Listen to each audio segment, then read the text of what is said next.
প্রিয় শিক্ষার্থীরা, আশা করি তোমরা সবাই ভালো আছো। তোমরা এখানে দেখতে পাচ্ছ একটি কেক বা একটি পূর্ণ বস্তু আমরা একে বলতে পারি।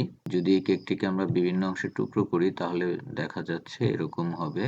আমরা এই কেকটিকে কি করলাম, 4টি খণ্ডে বিভক্ত করলাম বা টুকরো করলাম। তা এই কেকটিকে আমরা বলতে পারি যে বিভাজিত বস্তু বা একটা টুকরো অংশ বা টুকরো বস্তু।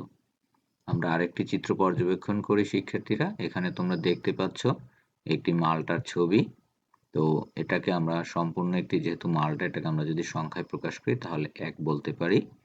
একইভাবে তোমরা এখানে আরেকটি আপেলের ছবি দেখতে পাচ্ছ, যেটা তোমরা একটা টুকরো আপেল দেখতে পাচ্ছ বা অর্ধেক আপেলও বলতে পারো এখানে। তো এটাকে যদি আমরা সংখ্যায় প্রকাশ করি তাহলে আমরা লিখতে পারি হাফ বা 2/1 অংশ।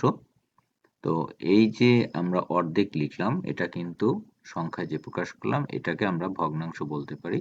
কারণ আমরা পূর্বের ক্লাসে শিখেছি ভগ্নাংশ কি জিনিস। যারা পূর্বের ক্লাসটি দেখোনি অবশ্যই দেখবে।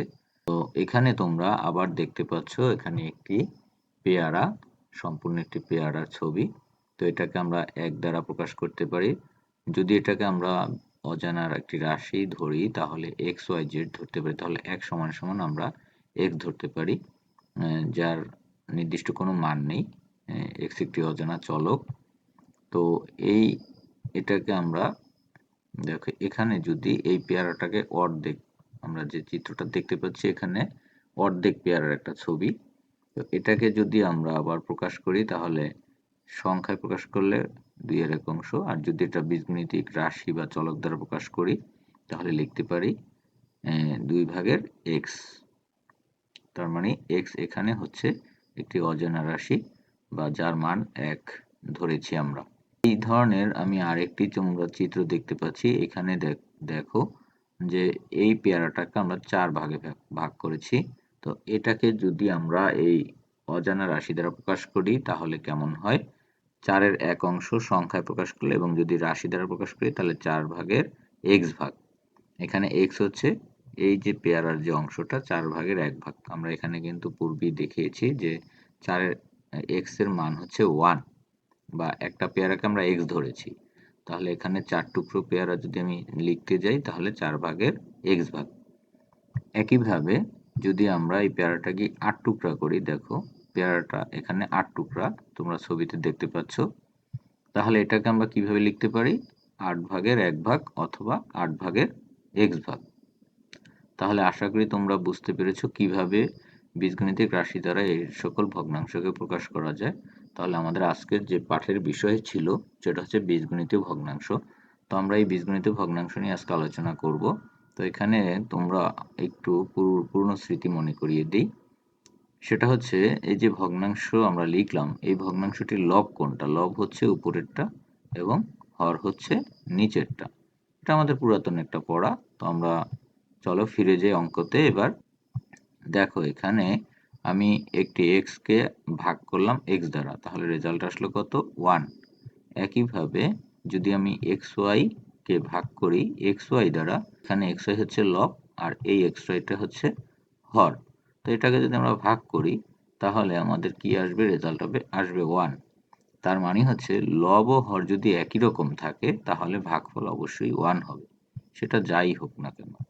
তো এখানে আমরা আজকে শিখব যে ভগ্নাংশকে লঘিষ্ঠ আকারে কিভাবে প্রকাশ করতে হয়। তো চলো আমরা একটি ভগ্নাংশ লিখলাম 5xy ভাগ 3y। এটাকে লঘিষ্ঠ আসলে বলতে আমরা কি বুঝি? লঘিষ্ঠ মানে হচ্ছে ভগ্নাংশটিকে ভাগের মাধ্যমে ছোট করা। মানে এখানে 5xy আছে, 3y আছে। আমি যদি এখানে দেখো এই হর এবং লবের সাথে মিল আছে কি? y আর y। এই দুটাকে যদি আমরা কাটাকাটি করি বা বলতে পারো ভাগ করি তাহলে থাকলো কে 5x এবং নিচে হইল 3। তাহলে ইকুয়াল টু কি দাঁড়ালো? 5x/3। একইভাবে আমরা আরেকটি ভগ্নাংশ দেখি 15x ভাগ 6। এখানে দেখো কোনো অজানা রাশি নেই কিন্তু সংখ্যা রয়েছে। তাহলে 15 আর 6 এর সাথে বা 6 এর সাথে যদি আমরা কাটাকাটি করি বা ভাগ করি তাহলে কিভাবে করা যায়? দেখো এটাকে যদি আমি 3 দ্বারা ভাগ করি তাহলে রেজাল্ট আসে 5। একইভাবে সেই 3 দ্বারাই যদি আমি 6 কে ভাগ করি তাহলে রেজাল্ট আসে 3 দুগুণা 6 মানে 2। তাহলে আমার কি রইল? উপরে রইল 5 আর x এবং নিচে রইল 2। তাই আমরা ইকুয়াল টু দ্বারা কি লিখতে পারি 5x ভাগ 2। তাহলে এই যে দেখো আমরা দুইটা ভগ্নাংশের কাজ করলাম বা কাটাকাটি করে ছোট করলাম, তার মানে এটা হচ্ছে লঘিষ্ঠ আকারে প্রকাশ করলাম। তাহলে এগুলোই হচ্ছে ভগ্নাংশের লঘিষ্ঠ রূপ বা লঘিষ্ঠ আকারে প্রকাশ করা। তো শিক্ষার্থীরা তোমাদের একটি ছোট্ট কাজ দেই। এখানে দেখতে পাচ্ছ একটি আয়তক্ষেত্র ছবি, যার দৈর্ঘ্য হচ্ছে x, প্রস্থ হচ্ছে y। তাহলে তোমাদের কাজ হচ্ছে ক্ষেত্রফলের 4 গুণকে প্রস্থ দ্বারা ভাগ করবে, তার মানে হচ্ছে এটাকে তুমি বীজগণিত রাশি দ্বারা প্রকাশ করবে। এটাই হচ্ছে তোমার কাজ। দেখি তোমরা অঙ্কটি করতে পেরেছো কিনা, অবশ্যই কমেন্ট বক্সে জানাবে, তাহলে আমি করে দেব যদি তোমরা না পারো। তো শিক্ষার্থীরা পরবর্তী ক্লাসটি দেখার জন্য অবশ্যই চ্যানেলটি সাবস্ক্রাইব করে আমাদের পাশে থাকবে এবং বেল আইকনটি বাজিয়ে দেবে। সকলকে ধন্যবাদ জানিয়ে শেষ করছি আজকের ক্লাস।